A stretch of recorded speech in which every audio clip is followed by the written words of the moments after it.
Hello, and welcome to what is technically my second ever YouTube video.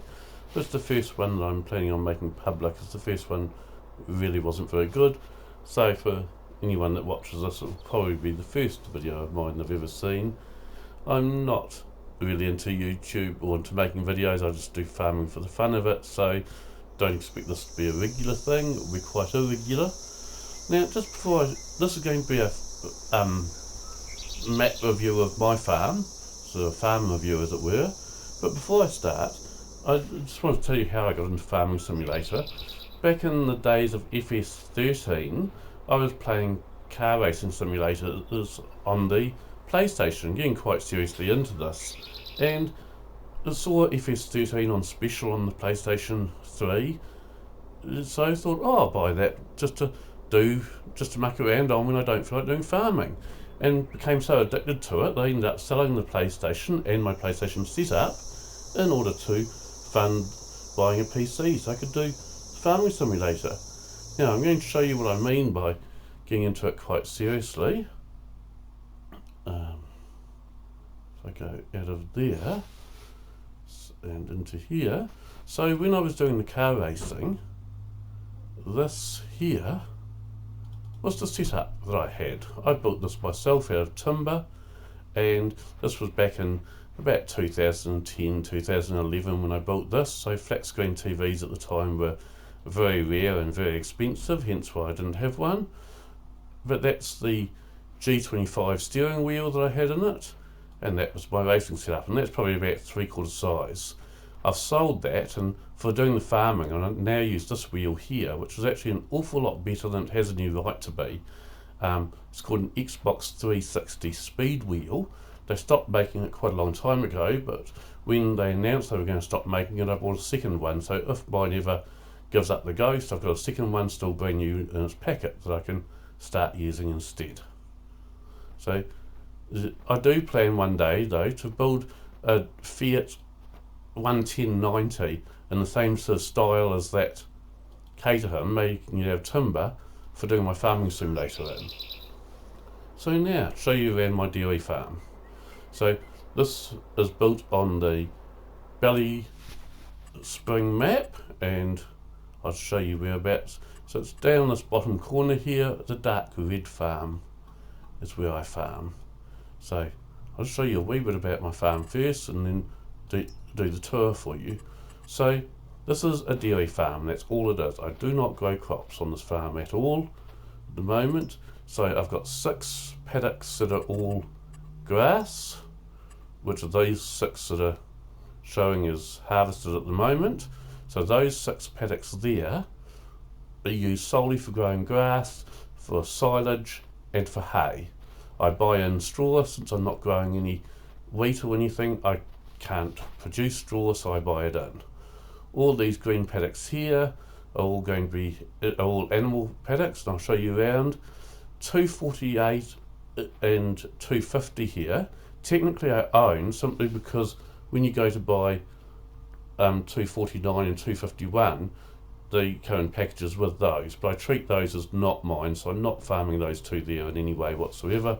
So currently my farm just consists of these 6 paddocks here for grass and all these ones for animals. My next farm extension, when I can afford it, now it will be a while because at the moment I have $2,000 there and I've got a $90,000 overdraft, so it will be quite a while, but when I can afford it I want to buy 241 and 242 here. They will be the only 2 crop paddocks for my farm, and and the reason I'm thinking of buying those is, one, I can grow my own straw then by growing wheat when I need straw, and 2, I quite enjoy growing carrots and potatoes. The carrots, of course, being in one of those DLCs that you could get. So I thought if I have those 2 paddocks there for crops, then I can just grow carrots or potatoes or whatever as I feel like it, but mostly I'm not growing crops. Now, I have made quite a few changes to this farm, as you'll see. We'll start with the farmhouse. This is a different farmhouse than what comes in the game for this farm, but it is on the same spot. Now, I'm not going to take you inside the farmhouse because my wife will blow her top if I do. She likes to have at least a couple of days notice before I invite people around into the house, so that she can tidy it up so it looks like a show home. I'm not quite sure why, because no one's house really looks like a show home most of the time, and I'm a firm believer that when you have children, you can have happy children or a tidy house, but you can't have both simultaneously. Now I have extended this yard out the back here further, but it still connects up to the same paddock as it originally did, and we'll come back to that paddock in a few minutes to show to you. So as I said, in the shed there, that's full of junk, but I do have the farm trike here. Now, why do I have a trike and not a quad bike or side-by-side? The reason for that is I've set this dairy farm in the mid-80s, so everything's based on being in the mid-80s, and although you could get quad bikes in the mid-80s, that was only the very beginning of them, and they were very new and very expensive. Certainly two-wheelers or trikes were a lot more common in the mid-80s. Now if I jump up on the stone fence here for a second, that's the kids' treehouse over there, and this is my stock yard. So this yard here is used for sorting cows. So if I've got calves I'm sending off to slaughter, they can be put in here. If I'm buying in new cows, they get delivered to here. This is purely decoration. It's not functional in any way whatsoever, but I like it there, so it stays there. And the main garage that I actually use for parking around here, it's got my wife's Range Rover in it. It's also got my little Land Rover in it. So, in fact, to begin with, I want to show you something I've done to these grass paddocks. We'll jump in my wife's Range Rover for a minute and go from there. Okay. Now, this Range Rover, I have to thank another YouTuber, a friend of mine called AK, for this. What I didn't like about this mod is that the wheels it had were far too wide, and basically they looked like mag wheels on it, and I wanted a Range Rover that was standard. So he put the wheels from the Lizard Santana onto the Range Rover here for me, to give it a much more standard look, although it doesn't have the Range Rover alloys anymore, but I'm absolutely fine with that. So this is, as I said, the wife's Range Rover from the 1970s, so it's getting a bit long in the tooth now, but there don't seem to be any later model Range Rovers that would still fit in with an 80s farm. All the other Range Rover mods I've seen are much later Range Rovers that wouldn't have even been around in the 80s. So I'm going to take you around to one of my grass fields. I want to show you something there. Yep, that's clear. So these two paddocks that are on the right now that we're going past are the two that I want to purchase as funds allow, but as I said, I'm currently $90,000 in debt and I only have $2,000 there, so it will be a while. Now the reason for the precarious financial position is that because this is a dairy farm, the only way I have of making money on this farm is by selling any extra calves I don't want, selling milk, or when I have excessive number of silage bales, I sell some of those. That's all I can sell. I don't have any crops. Now originally this paddock here, which is paddock 246, just in there, the only entry into this paddock was this little stone bridge here. But the last time I went over that with a tractor with a decent load on it, a few stones began falling out into the creek. So I'm rather concerned about going over that bridge with anything with any weight on it, so I'm quite happy to go over there with the trike. I'd even go over there in this Range Rover, but if I've got a tractor with a trailer full of bales on the back, there's no way I'm going to go over that bridge, hence why I put this gate into the road just here. So I've got another way of getting in and out of that field when I am carrying a load. We'll just go back and shut my gate again.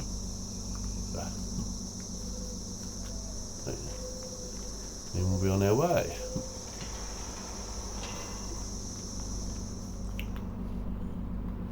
I didn't park quite far enough off the road, obviously. Never mind. Okay, so heading back to the farm so I can show you some of the farmyard and things. Sorry about that. Don't know what I was doing there, too busy concentrating on my indicators and not busy enough concentrating on the road. But never mind. Now, on my farm here, now this map was probably designed with the idea that this farm property started just here where the gravel track runs out. But I treat it as this dirt track being part of the public road still as well. Now, I put that gate in for the stock trucks to get into that stockyard there. So at the moment we're still on public road, although it is obviously a dead-end road. And because of that, I put a gate in over here. I put two gates in here, both the one on the left and the one on the right. I put in myself. This one here just goes into one of my other grass paddocks and my storage shed there, where I've got all my silage bales stored. And I can actually sell a few more of those. I've probably got more than I need there right now at the moment. But that could be a job for another day.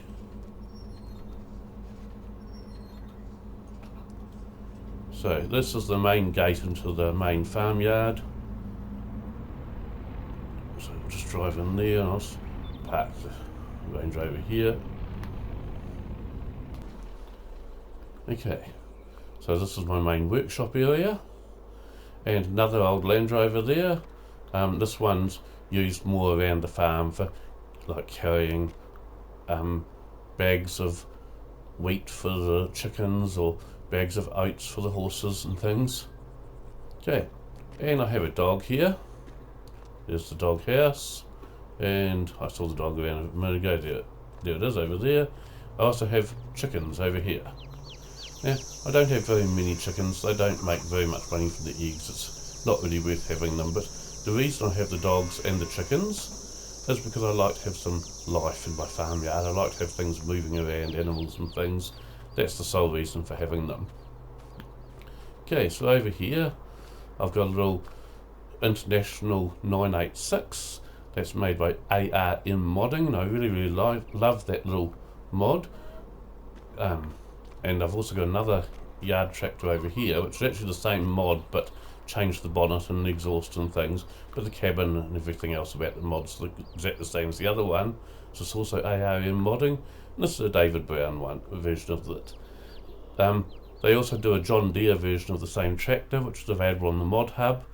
I'm not really a big John Deere fan, so I have the little International and I have the David Brown, and I'm happy with those. Those are my yard tractors, and my biggest tractors on the farm are these two here, which are both 105 horsepower. So I've got a Ford 7610 Force 2, and it's two-wheel drive one, and a Ford 7810, so that's the 600 model, the Force 3. So, and that's the only four-wheel drive tractor I have on the whole farm, and I really only have that so when it's snowing I can still get up the hill things if I need to.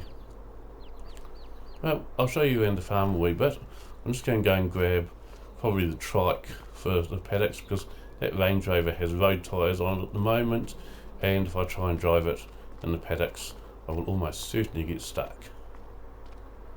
I use the REA Wheels mod, which a lot of people don't like that mod. I absolutely love it. It does mean that things, horsepower is a lot more limiting. If a piece of equipment says it's good for up to 80 horsepower, in actual fact you probably need 100 to pull it with that mod, because things get stuck in the paddocks and the dirt and things otherwise. So I'll finish showing you around the yard a wee bit first. So I have changed a lot of the sheds and things in this yard, because it had a big silo pit here for putting grass in to turn it into silage, a silage pit, and I like to do silage bales, so I didn't need the pit, so I've put all these sheds in myself. Now these, I use this sprayer here for doing the weed spraying, and this one here for doing fertiliser. I also do a lot of the liquid manure for fertiliser, so I've got a tank over there for that. Now over here you'll see a calf barn, so I have calves in here, and it has a liquid manure one on this side and on the other side. So the reason there's two is this one here takes the liquid manure that the calves are producing, and this one here is actually a liquid manure sell point. So if I've run out of liquid manure that the calves have produced, I can still get more from here if I haven't finished my paddocks, but I have to pay for that one. So that's the calf barn, and for any calves that are really sickly, I've also got the little igloos here. So ones that are really newborn or are very sickly go in igloos, the other ones go in the calf barn. Now over here I have my milking shed, which I made myself from placeables. Originally I was planning on doing a herringbone style milking shed, but I found it very, very difficult to get all the pins and perfectly aligned and everything, so I ended up going parallel instead. It was just a lot easier. Now, one interesting thing with this milking setup, apart from the fact that this is also only for looks, it has no purpose to it, it doesn't actually work. But I wanted the metal sides on the shed here that you can see. I also wanted metal fencing around the end here, and wouldn't you know it, there's no metal fencing option on FS22. So what I've done is I've made all the fencing out of gates. As long as you don't stand too close to it and press the open button, you'll never know. So all that fencing all the way around there, and all the way down both sides of the milking barn here are actually gates, not fences, but I'm treating them as fences. So that's my milking parlour. Yeah. When I clean out the muck from the calf pens and from the calf barn, it all goes and I get it all dumped up there. I use the front loader with the bucket on the front to manually move it all. Plus I've got a shovel there, a little hand shovel, and I use that for cleaning out the calf igloos. So we'll go back and jump in on the trike again, and I'll show you. Oh, in fact, I'll go and open this gate here first, since that's the first way we're going to go.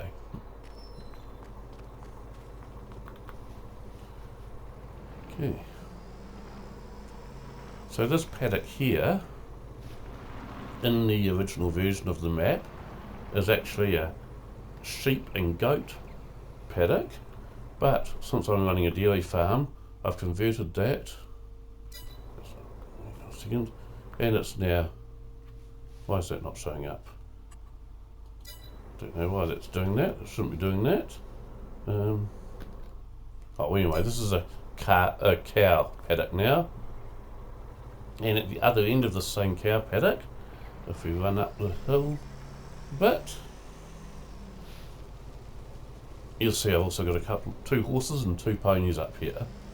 So I've got horses up this end of the paddock, and I put cows on this end of the paddock. But this is a summer paddock, this one, so I only use this one in summertime. Sorry, a winter paddock I mean. So winter paddock, the reason for that is because even the biggest tractor I have on this farm is only 105 horsepower. I simply cannot pull a full trailer of a full mixing wagon full of TMR up this hill to the back paddocks in the winter time. None of the tractors have got enough power to do that. So I have winter paddocks down here on the flat, I have summer paddocks up on the hill. So if we go this way and down past my milking shed, just take you down here.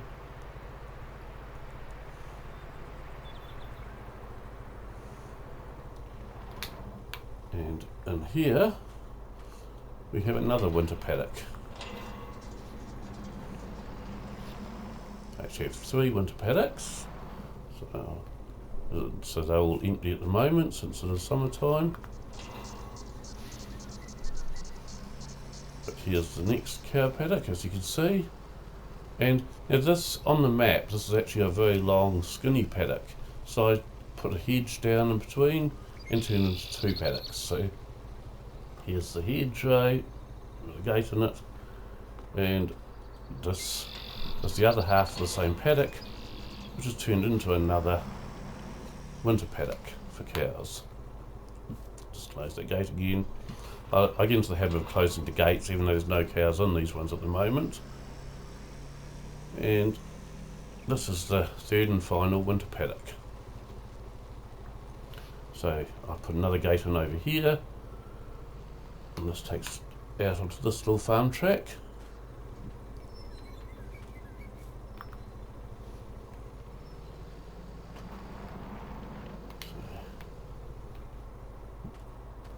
Let's close that again. And I'll take you up this way.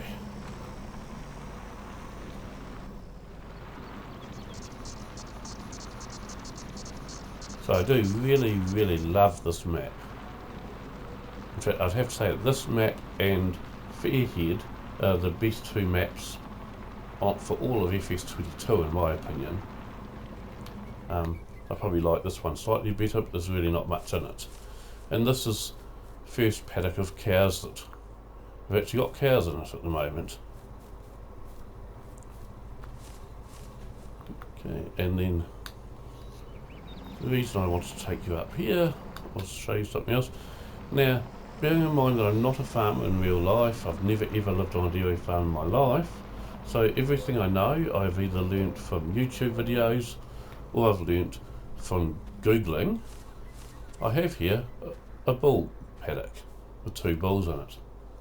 So my understanding is that artificial insemination in the 80s was still quite expensive and not overly common. So back in the 80s, a lot of dairy farmers and things still had bulls, whereas nowadays my understanding is they don't. It's just too dangerous. You never know when a bull's going to gore you or something. So nowadays it's all done by artificial insemination. But since my map was in the 80s, I have bulls still. Now, Google told me, when I looked up how many cows can one bull service, it told me that one bull can service around about 20 cows. So since I currently have 40 dairy cows on my farm, I have 2 bulls. And if I increase my stock, then I'll have to get another bull as well. Okay. Come back this way.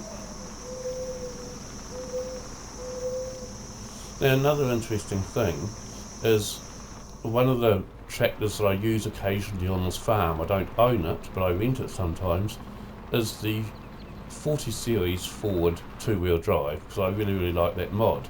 Now, I'm aware that the 40 series tractor wasn't released until 1991, so this farm being set in the mid-80s, it's a bit unrealistic. But I use poetic license, so I like the mod. I feel quite comfortable putting that mod on my farm, even though that tractor didn't actually exist in the 80s. I'm fine with that. So coming up here, we see another paddock of cows there, all grazing quite happily. Now, one of the mods that I have is the milk autosell mod. The reason for that is it looks very unrealistic if I drag a milk tanker around all my different paddocks to pick up the milk from each different paddock. So by auto-selling it, I don't have to pick it up from each individual paddock. I still use this animal cane mod here to take all my paddocks of cows down to the milking shed, one paddock at a time, for milking, even though that's just a visual thing, it doesn't actually, the milking shed doesn't actually work, but I like to do that. It's one of the jobs a dairy farmer has to do on every morning. So I do that every morning, even though technically the milk's already sold automatically. Another paddock of cows, and then, sorry about the wonky camera there, through here, there's my final paddock of cows.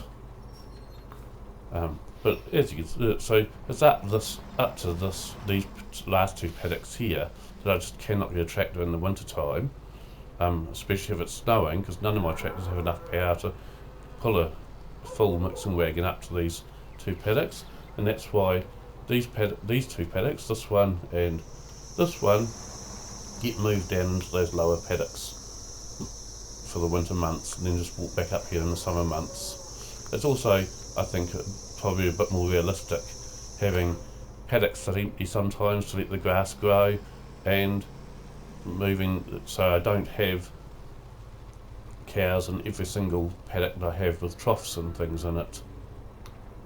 So that would probably do, I think, for the tour of my dairy farm.